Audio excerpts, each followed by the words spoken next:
నమస్తే అండి. నా పేరు doctor Satish Reddy. Consultant clinical and interventional pulmonologist at Care hospital హైటెక్ సిటీ. మనకి లంగ్ హెల్త్ కూడా చాలా ఇంపార్టెంట్ అండి. మనకి లంగ్ హెల్త్‌ని ఎలా ఇంప్రూవ్ చేసుకోవచ్చు? కామన్‌గా స్మోకింగ్ స్టార్ట్ చేయకపోవడం మంచిది. ఎవరైతే ఆల్రెడీ స్మోకింగ్ స్టార్ట్ చేస్తారో వాళ్ళు యాస్ ఎర్లీ యాస్ పాసిబుల్ స్మోకింగ్‌ని స్టాప్ చేయడం అనేది చాలా ఉత్తమం. ఎప్పుడైతే స్టాప్ చేస్తామో, స్మోకింగ్ స్టాప్ చేసినప్పటి నుంచి మనకు విత్ టైమ్‌తో పాటు లంగ్ హెల్త్ బెటర్ అవుతుంది.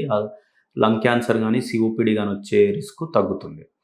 అంతేగాకుండా ఎవరైతే ఆల్రెడీ లంగ్ ఆస్తమా గానీ, సీఓపీడీ గానీ ఉంటుందో వాళ్ళు రొటీన్ ఇన్హేలర్ వాడడం ద్వారా కూడా మనం లంగ్ ఫంక్షన్‌ను మనం ఇంప్రూవ్ చేసుకోవచ్చు.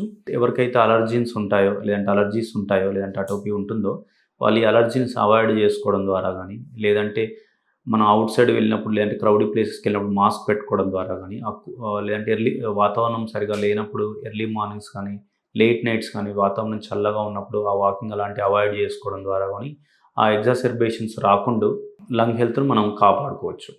అంతేకాకుండా మనం డీప్ బ్రీత్ ఎక్సర్సైజ్ చేయడం ద్వారా గానీ, లేదంటే గుడ్ హైడ్రేషన్ వాటర్ ఎక్కువ తీసుకోవడం వల్ల లంగ్స్‌లో ఆ మ్యూకస్ కూడా మనకి ఈజీగా మనకు ఆ మ్యూకస్ ట్రాన్స్‌పోర్ట్ అయ్యి లంగ్స్ కూడా ఎప్పుడు హెల్తీగా ఉంటాయి. మనకి డీహైడ్రేషన్ వల్ల కూడా లంగ్స్‌లో ఆ మ్యూకస్ థిక్ అయిపోయి ఇన్ఫెక్షన్స్ వచ్చే ఛాన్స్ కూడా ఉంటుంది. లేదంటే ఈ alcohol, other healthy life style, healthy diet వల్ల కూడా మనకి లంగ్ హెల్త్ బెటర్ అవుతుంది.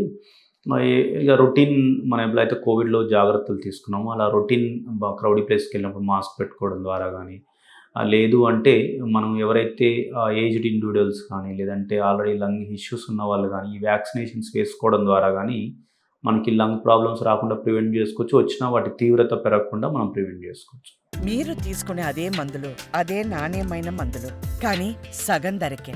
అవును, మెడ్ ప్లస్ బ్రాండ్స్ పై 50-80% తగ్గింపు.